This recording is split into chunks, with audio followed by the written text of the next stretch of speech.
¿No es este al que buscan para matarlo?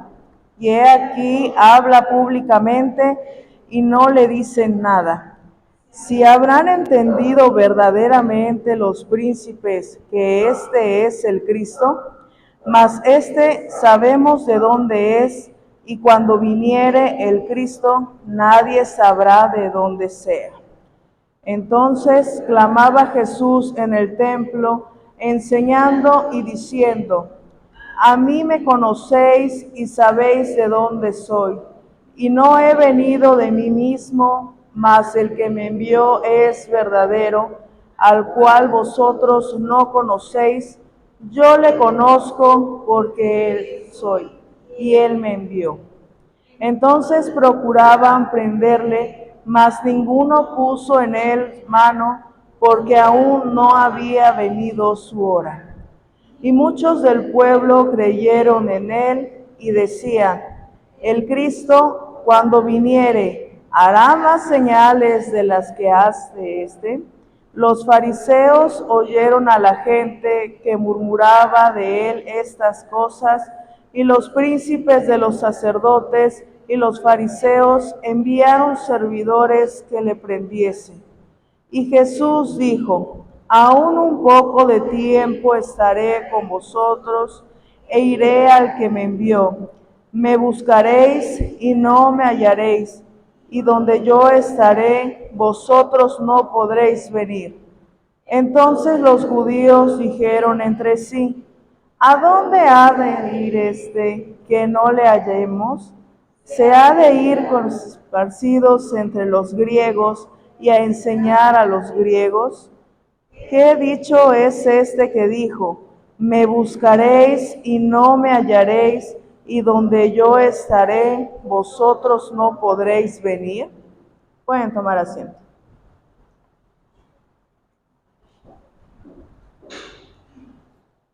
Bueno, aquí en la Biblia podemos ver que en la parte de hasta arriba tiene unas letras pequeñas donde nos hace una referencia de lo que está hablando este capítulo. Y dice en mi Biblia: discusiones sobre Jesús. Y podemos ver nosotros aquí que hay tres grupos de personas, que está Jesús, que están los fariseos y que está el pueblo judío. Entonces aquí ellos estaban debatiendo entre si era el Mesías o si no era, y unos se decían: bueno, es que nosotros sabemos de dónde viene este hombre, y cuando sea el Mesías pues no vamos a saber de dónde viene, así que este no debe ser. Pero Jesús los escucha, aunque ellos no lo hayan dicho con una voz audible. El Señor conoce sus corazones, y el Señor contesta esta pregunta y les dice que de Él saben de dónde viene. Sin embargo, también ellos tenían que tener en cuenta que el Señor, que Dios era quien lo había enviado. Vamos a estudiar el versículo 33. En el versículo 33 podemos preguntarnos: ¿a qué se refiere Jesús cuando dice: aún un poco de tiempo estaré con vosotros? Sabemos que el tiempo el Señor lo tenía completamente contado. Sabía Él el momento en el que iban a llegar a prenderlo y que lo iban a crucificar. Sabía en qué tiempo Él tenía que resucitar. Todos los tiempos también están establecidos en las profecías que se encuentran en el Antiguo Testamento. Podemos ver nosotros cómo en el Nuevo Testamento todas estas acciones proféticas se van cumpliendo paso por paso, sin pasar ninguna, y todo en el tiempo establecido. Entonces aquí el Señor le dice que todavía le quedaba un poco de tiempo con ellos. Si nosotros vemos el versículo 30, dice: entonces procuraban prenderle, mas ninguno puso en él mano. ¿Por qué? Porque no había venido su hora. Por más que la intención del hombre hubiese sido en ese momento prender a Jesús, arrestarlo y hacerle daño para que ya dejara de predicar ese evangelio que él estaba llevando, para que él dejara de hacer esas señales que él estaba haciendo, no era el tiempo todavía. Entonces el Señor no le permitía a estas personas que le hicieran algo. Y no porque les dijeran, no me toquen, sino porque todo el tiempo ya estaba establecido y el Señor lo fue cuidando de ese modo. Ahora, aquí nosotros podemos ver que no era todavía el tiempo. Y dice el versículo 33, dice que ese tiempo iba a estar todavía con ellos y después iría al que le envió. ¿Y quién le había enviado a Jesús? Sabemos que Dios fue quien envió a Jesucristo aquí a este mundo y él aceptó esa misión de humillarse a sí mismo, volverse hombre, dejar toda su gloria en el cielo para venir aquí a morir por cada uno de nosotros. Entonces nosotros podemos ver esta parte en la que dice Jesús, e iré al que me envió. Nosotros sabemos quién le envió, por consecuencia sabemos a dónde iba a ir Jesús después. El versículo 34 dice, me buscaréis y no me hallaréis, y donde yo estaré, vosotros no podréis ir. ¿Por qué será que este grupo de personas no iban a poder ir a donde iba a ir Jesús? ¿A dónde iba a ir Jesús? Es la primera pregunta. Nosotros sabemos que Dios está en los cielos y que ahí está el trono de nuestro Señor Jesucristo junto con nuestro Dios. Entonces, cuando Él se fuera de aquí, después de haber resucitado, se iba a ir con el Señor, con Dios, iba a ir en el cielo. Pero aquí Él dice que ellos no iban a poder ir. Pero ¿por qué es que estas personas no iban a poder ir con Él? Porque dice aquí, me buscaréis y no me hallaréis. ¿Por qué? Porque Él ya no iba a estar aquí en la tierra. Y aparte añade, y vosotros no podréis venir. Nosotros vamos a pasarnos al versículo 38. Dice, el que cree en mí, como dice la Escritura, ríos de agua viva correrán de su vientre. ¿Cuál era el problema del pueblo judío y de los fariseos? Que no creían verdaderamente en el Señor. Al no creer ellos, entonces no existía esa salvación que les iba a permitir llegar al cielo. Si nosotros no creemos en el Señor, ¿cómo es que podríamos llegar al cielo? Sabemos que el único que nos hace aptos para poder estar ahí delante de su presencia es el Señor. Y esto es por medio de la salvación que nos da cada uno de nosotros que creemos en Él. Pero si no creemos, no habría manera entonces de poder estar con Él. La palabra del Señor dice que Jesús vino a los suyos y los suyos no le recibieron. Y en su conocimiento, ellos ya sabían lo que había de pasar. Sabía Jesús que aunque estaba ahí llevando la palabra de salvación, llevando el ejemplo en su vida también de lo que él iba haciendo, de los milagros que iba también haciendo, de cómo venció las tentaciones. A pesar de todo eso, él sabía que aunque estaba ahí con el pueblo judío y que ellos estaban viendo todas esas señales, ellos no le iban a recibir. Nosotros podemos ver en esta lectura que hicimos cómo es que hay en el versículo 31, dice, y muchos del pueblo creyeron en él. Dice, y muchos, no todos. Y decían, el Cristo cuando viniere hará más señales de las que hace este. ¿Habrá más señales? Pensaban ellos, no. Entonces decían, entonces si es el Cristo. ¿Por qué? Por lo que veían. Pero también nosotros tenemos que recordar que el pueblo judío esperaba a un Mesías que lo libertara. Pero en ese tiempo, ¿quiénes eran quienes lo tenían dominado o presos, por decirlo de algún modo? El Imperio Romano. Sabemos que Roma en esa etapa conquistó varios territorios, entre ellos el pueblo judío fue conquistado por ellos e hicieron varias colonias romanas y pues ya no era lo mismo que cuando no estaba Roma oprimiéndolos. Sabemos nosotros que ellos tenían que pagar tributo y que a veces los empleados de Roma no eran personas justas, sino que les cobraban de más, les cobraban más de impuestos y era una situación más complicada. ¿Qué era lo que les aquejaba a ellos? El imperio romano. ¿Y qué era lo que ellos querían? Un libertador de ese imperio romano. No estaban considerando el hecho de que ya no era una libertad con respecto a los imperios. Si nosotros nos pasamos al libro de los jueces, podemos ver cómo llegaba una nación y oprimía al pueblo de Israel. ¿Y qué hacía Dios? Les enviaba un juez porque ellos pedían a alguien que los libertara.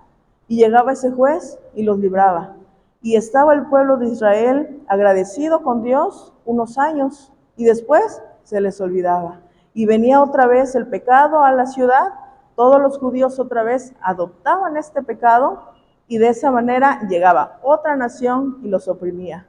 Y luego otra vez decían, Señor, líbranos de estos que nos aquejan. ¿Y qué hacía el Señor? Les enviaba otro juez. Y así lo hizo subsecuentemente en varias ocasiones. Sabemos que hubo muchos jueces en el pueblo de Israel. ¿Por qué? Porque siempre el pueblo estaba esperando que alguien los libertara, pero no del pecado original. Ellos no estaban tomando en cuenta que la libertad que necesitaban era una libertad en sus corazones.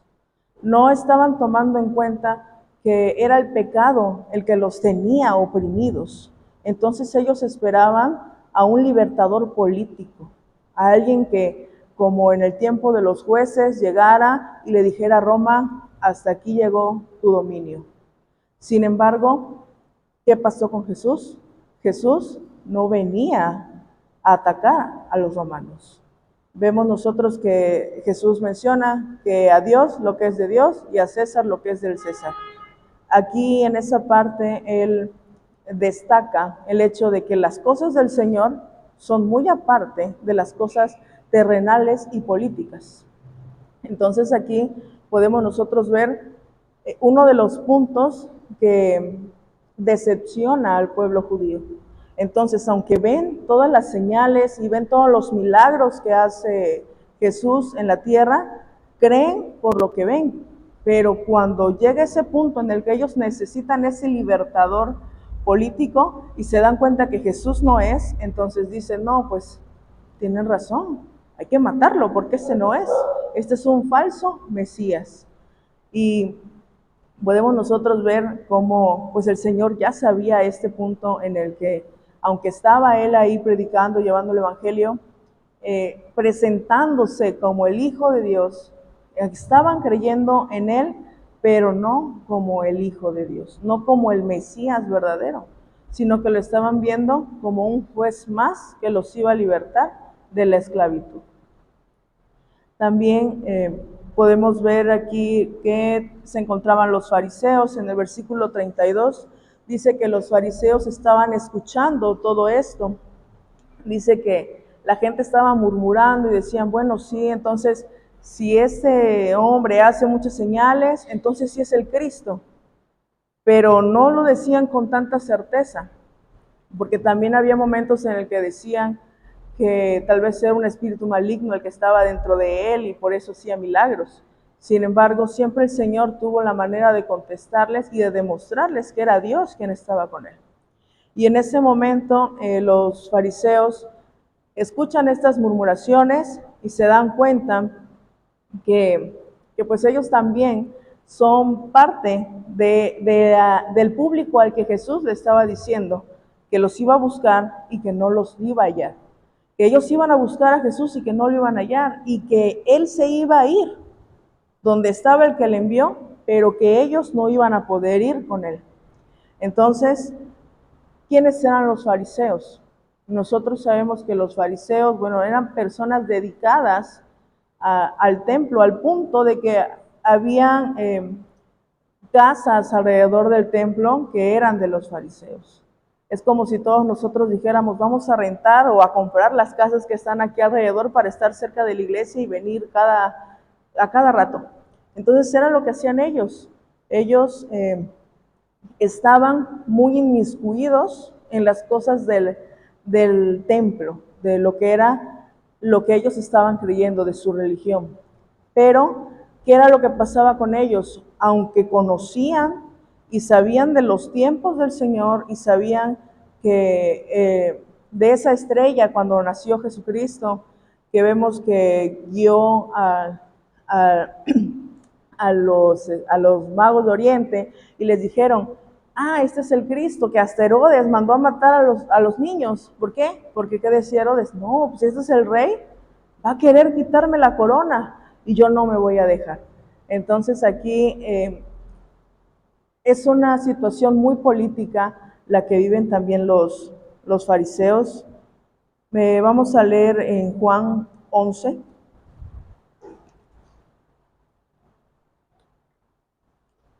Juan 11, los versículos 45, a partir del 45 dice, entonces muchos de los judíos que habían venido a María y habían visto lo que había hecho Jesús, creyeron en él.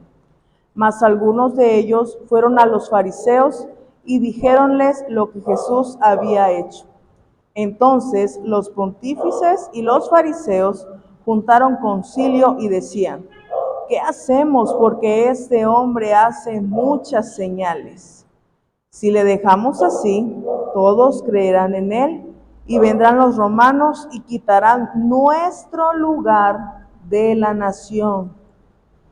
Nuestro lugar y la nación. Y Caifás, uno de ellos, sumo pontífice de aquel año, les dijo, vosotros no sabéis nada, ni pensáis como nos conviene que un hombre muera por el pueblo y que no toda la nación se pierda.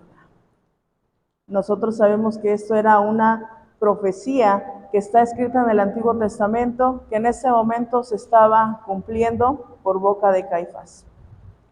Dice esta parte de la Escritura acerca de los pontífices. Estos son los saduceos, y la palabra literal, el significado de lo que es saduceo, significa constructor de puentes. ¿Cuál era el propósito de los saduceos? Era hacer una unión, enlazar lo que era la religión con la política. Entonces, cuando ven ellos, junto con los fariseos, que mucha gente estaba ya creyendo que Jesús era el Mesías, dijeron, esto no puede seguir así. Y hay una parte en la que dice, quitarán nuestro lugar y la nación. Realmente ellos no se estaban preocupando porque tal vez al hombre al que fueran a matar era el verdadero Mesías. No se estaban fijando en si era el Hijo de Dios o no. Simplemente estaban viendo por sí mismos el hecho de que iban a quitar el lugar que ellos tenían. Ellos, políticamente hablando, estaban bien acomodados. Sabemos que Roma tenía diferentes maneras de llevar a cabo su imperio. Por eso Roma fue un imperio muy fuerte, porque no solamente integraba sus creencias, sino que también adoptaba cierta parte de las creencias del lugar que estaba conquistando, de modo en el que la gente no se levantara en contra de Roma. Entonces, ¿qué era lo que hacía el pueblo romano? Les dejó seguir creyendo, seguir adorando en el templo, pero también estableció esa unión entre la iglesia y la política, que fue una unión muy fuerte. Sabemos nosotros que el primer indicio de que Jesús iba a morir fue en esta lectura bíblica. Fue en ese momento en el que se reúnen los saduceos y los fariseos para decir, tiene que morir, porque si no toda la nación se va a rebelar. Y cuando esto pase, entonces Roma nos va a quitar ese lugar que ya nos estableció, ese lugar que ya nos dio, un lugar de privilegios. y era algo que ellos no querían. Entonces, al no ser conveniente para ellos, dijeron, vamos a matar a un hombre que no nos importa quién sea, pero que nos puede perjudicar políticamente. Ese fue el punto de ellos.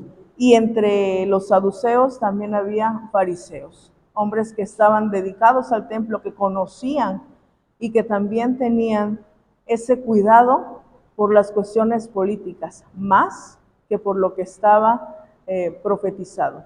Ellos habían visto muchas señales y habían visto el cumplimiento de muchas de ellas, sin embargo, no les importó lo suficiente como para perder su ventaja en cuanto a Roma. Vamos a pensar ahora en cómo Jesús nos conoce desde el principio al fin, desde lo que hacemos y decimos hasta lo que pensamos. Y tal vez nosotros podamos escondernos de que alguien no nos escuche o que no nos vea haciendo algo desagradable, pero del Señor no podemos ocultar ni siquiera las intenciones de nuestra mente ni de nuestro corazón. No solamente los actos, sino lo que a veces sentimos o pensamos. Y pues vemos nosotros cómo Jesús en esta palabra les dice que aunque Él se les estaba presentando, Él ya sabía que ellos no iban a llegar a ese lugar al que Jesús iba a ir. ¿Por qué? Porque no había salvación en ellos. Porque ellos vieron a Jesús, vieron todo lo que Él hizo, sin embargo, no reconocieron que Él verdaderamente es el Hijo de Dios y que era ese Mesías prometido. En la actualidad hay mucha gente que no conoce del Señor, gente a la que nosotros tenemos que llegar y hablarles del Evangelio. Pero también hay gente que conoce, que ha visto señales, que ha visto milagros, que ha estado inclusive en la iglesia y aún así no aceptan esa salvación de Cristo. Es gente que prefiere estar pues en lo que más le conviene, aparentemente. Sabemos que por más que tiempo que tengamos aquí en la tierra, que poniéndole que llegáramos a vivir muchos años, ¿cuántos años les gusta a uno? 700 años. Que llegáramos a la edad de Matusalén. ¿Cuánto tiempo son esa cantidad de años? Porque nosotros podemos ver en la Biblia y vemos en el Antiguo Testamento, y fulano vivió tantos años y decimos, vivió mucho tiempo. Y vemos cómo pasa generación y otra generación y otra generación, cuando nosotros estamos acostumbrados a que así a lo mucho se conocen hasta los bisnietos, tataranietos, pero ya más allá ya es muy complicado. ¿Por qué? Porque los años de vida no son tan largos como lo eran en el Antiguo Testamento. Y aún viendo la cantidad de años que una persona puede llegar a vivir, como Matusalén, por ejemplo, no se compara en nada con la eternidad. Entonces podemos nosotros decir, bueno, es que están en lo que les conviene, lo que les conviene, ¿cuánto? Un tiempo corto, porque la eternidad es más larga. Entonces la gente que conoce del Señor, pero que no quiere entregar su vida, pues el Señor sabe cuándo será el tiempo y si será el tiempo para ellos, solamente el Señor lo sabe. Pero también hay un grupo de personas que se congregan en la iglesia, que se encuentran también perdidos y sin salvación. Nosotros podemos leer en la palabra del Señor cómo es que el trigo y la cizaña crecen juntos. ¿Y qué es lo que dice el Señor? Que no puede arrancar la cizaña del trigo, porque por arrancar una se puede llevar a la otra. Entonces van creciendo juntos y al final, ¿cómo saben cuál es la cizaña y cuál es el trigo? Por su fruto. Cada uno de nosotros estamos aquí reunidos, pero solamente el Señor sabe cuántos son trigo y cuántos cizaña. Solamente Él tiene ese conocimiento, pero es labor de cada uno de nosotros hacer un análisis. ¿Por qué? Porque tal vez no es intención de nosotros decir, vengo nada más a calentar la banca, sino que a veces no estudiamos la palabra del Señor lo suficiente como para darnos cuenta en qué estamos fallando. Siempre nosotros tenemos que tener en cuenta que la Biblia es un manual de instrucciones para cada uno de nosotros. Que tal vez es una frase que escuchamos muy seguido, pero es una frase real. Nosotros podemos tal vez decir, voy a armar un ventilador, y lo vemos de manera simple y decimos, sí podemos, y lo armamos, pero habrá estructuras más complejas que no podemos armar nada más con ver, sino que necesitamos de esa guía del manual para poder armarlo de la manera correcta. Nuestra vida es muy compleja, aunque corta, es compleja. ¿Por qué? Porque las decisiones que nosotros tomamos nos pueden llevar a la salvación o a la perdición. Y de esto estamos hablando a que se traduce en vida eterna o muerte eterna. Ya no estamos hablando del tiempo de vida que tengamos aquí en la tierra, sino de una eternidad completa, que es una medida de tiempo que no podemos nosotros dimensionar humanamente. ¿Cómo podemos medir una eternidad? No hay manera, solamente el Señor sabe, porque nosotros no podemos medir cuánto es ser eterno. ¿Cómo podríamos decir? Yo podría decirles tal vez, no, pues yo sé lo que es pasar 20 años, y habrá quienes digan, no, pues yo sé lo que es pasar 50, no, pues 100, pero nadie, ninguno de nosotros, ni de los que estamos ahorita, ni de los que estuvieron en el pasado, pueden dimensionar lo que es una eternidad. Entonces tenemos que tener siempre esto mucho en cuenta, y no por temor a decir a dónde nos vamos a ir y si no somos salvos, si vamos a sufrir, no, sino porque nosotros no podemos tener en poco una salvación tan grande. Una salvación que va desde el momento en el que llegó el pecado, porque sabemos que desde ese momento se nos anunció de un Salvador, hasta la eternidad. No podemos nosotros hacer el sacrificio de Cristo como una cosa pequeña, sino que es enorme. Tenemos nosotros que tener en nuestro corazón mucho agradecimiento con el Señor por eso que hizo por cada uno de nosotros. Sabemos que en el versículo 34, que es el que estamos leyendo ahorita, de San Juan 7, dice, me buscaréis, mas no me hallaréis. Y ustedes recordarán en la palabra del Señor que dice que el que busca, halla. Y al que llama, le abren. Pero, ¿por qué? Esto está en Mateo 7:7. Lo voy a leer. Mateo capítulo 7, versículo 7, dice, pedid y se os dará, buscad y hallaréis, llamad y se os abrirá. Y si nosotros recordamos lo que dice este capítulo, nos habla después de cómo un padre, siendo malo, siendo humano, busca darle cosas buenas a sus hijos, cuánto más no lo hará nuestro Padre Celestial. ¿Qué necesitamos nosotros para que esta palabra de Jesús en el versículo 34 que dice, me buscaréis y no me hallaréis, no sea para nosotros? Que nosotros busquemos y lo hallemos. ¿Qué necesitamos? Ser sus hijos. Nosotros tenemos que analizarnos de ser verdaderamente hijos de Dios. Sabemos que a veces el hecho de creer no es suficiente, sino que tenemos que dar también demostración de que estamos creyendo en Cristo. ¿Por qué? Porque los judíos decían, no, pues ¿quién va a hacer más señales que este si no es que es el Mesías?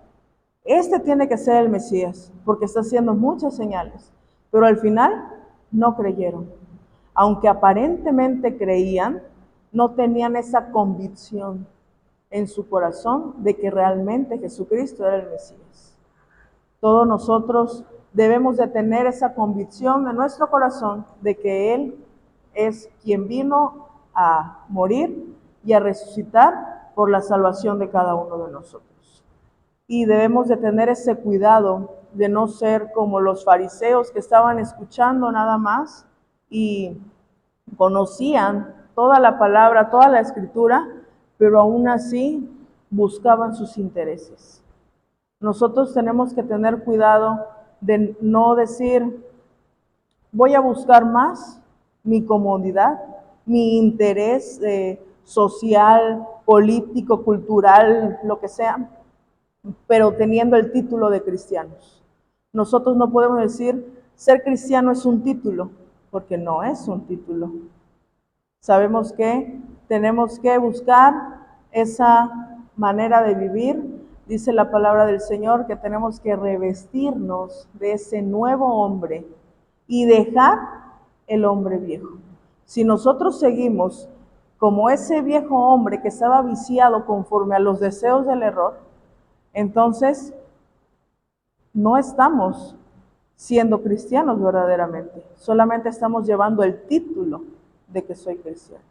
Tal vez nos preguntan en la escuela, en el trabajo, en nuestros vecinos, ¿tú qué eres? Y decimos, no, yo soy cristiano. Y nuestro testimonio no da a entender que somos cristianos. Entonces, ¿realmente somos cristianos o tenemos el título de cristianos? Es algo que tenemos que analizar frecuentemente, que nuestras acciones estén de acorde, que tengan congruencia con lo que nosotros estamos diciendo. Sabemos que tenemos esa misión de llevar el Evangelio, pero ¿cómo vamos a predicar el Evangelio si también llevamos una vida que es completamente opuesta al Evangelio? Dice la palabra del Señor que de una fuente no brota agua dulce y agua amarga. ¿Por qué? Porque es una misma fuente. ¿Qué está brotando de nuestra fuente? Nosotros, ¿qué estamos dando? ¿La palabra del Señor? ¿O estamos guardando esa palabra del Señor como los fariseos para cuidar cómo nos ve la gente, para cuidar nuestros intereses sociales? No sé, tal vez que dijéramos, no, es que si yo digo que soy cristiana y me comporto como cristiana, pues no me van a hablar en el trabajo o no voy a tener amigos en la escuela. Sabemos que hay muchas acciones que se realizan en el mundo que no son las correctas. Desde las modas muy pasadas, porque hay modas donde la ropa es decente, hay modas en las que incluyen perforaciones con expansiones que se ven mal, unas modificaciones que la gente se hace que son moda y por moda realizan esto. Y escuché en una ocasión, hace como 2 años más o menos, de una persona que estaba comentando que tenía una expansión en la oreja, o sea, como un aro incrustado en la oreja, en el lóbulo, y, y comentaba a esta persona que era cristiano. Entonces yo me pregunté, yo no le dije nada, pero yo me pregunté a mí misma, ¿cómo podía ser que un cristiano se dañara el cuerpo así, de ese modo? Pero cuando vi a sus amigos, yo me di cuenta que era el aspecto social lo que influyó en esa persona para que llegara a hacer esta acción. Entonces nosotros tenemos que tener también ese cuidado de decir qué tanto está influyendo nuestro entorno en nosotros o nosotros estamos influyendo en nuestro entorno. Eso es lo que nosotros tenemos que buscar, influir en quien nos rodea, y que no las personas que nos rodean influyan en nosotros. Así que siempre estemos buscando del Señor, estemos pendientes de que hagamos lo que es la voluntad del Señor. Sabemos que así como en ese tiempo estaban los que conocían y los que medio estaban conociendo acerca del Mesías y no creyeron, en la actualidad también hay quienes no conocen del Señor, hay quienes le conocen pero lo rechazan, y también hay quienes lo conocen, lo aceptan, pero tratan de excluir su vida de la forma de ser correcta, tal cual lo marca la Biblia. Así como también hay siervos fieles. Entonces, cada uno de nosotros, pues, sabe cómo estamos delante del Señor, y si nosotros tenemos que ponernos a cuentas con Él, no dejemos que pase mucho tiempo, porque la venida del Señor está cerca y no sabemos cuándo va a ser. Así que tengamos eso siempre muy en cuenta y que busquemos siempre glorificar al Señor en nuestra vida con nuestro comportamiento, y que seamos de testimonio para esa gente que no le conoce. Sí, sabemos que tal vez a algunos es muy fácil evangelizar, pero tal vez a otros nos cuesta un poco más de trabajo. Sin embargo, si nuestra vida habla acerca de esa salvación de Cristo por cada uno de nosotros, la gente va a preguntar, la gente se interesa, y de esa manera nosotros también influimos. Nosotros hemos leído la carta de Pablo a los tesalonicenses y vemos cómo Pablo dice que ellos van llegando a una ciudad y que a veces ya ni es necesario comenzar a hablar del Evangelio, porque los tesalonicenses dieron testimonio del Evangelio. Y de esa manera ya la gente a la que Pablo no había llegado ya le conocía. Entonces, qué bonito es que tal vez nosotros nos acercamos a alguien y decimos, te voy a hablar del Señor, y que nos digan, tú vas a esa iglesia, yo conozco a fulano de tal que también va ahí y estoy interesado en ir, y el Señor es el que hace la obra. Así que seamos siempre de influencia positiva para las demás personas, y que no sean las demás personas quienes ejerzan una influencia negativa en nosotros. Eso es todo por el día de hoy. Les pido que se pongan de pie para orar. Señor Dios Todopoderoso, en esta hora, Padre Santo, te damos gracias, Señor, por ese amor que tienes para con cada uno de nosotros, que enviaste a tu Hijo Jesucristo para salvarnos, Señor. Gracias te damos, Padre Santo.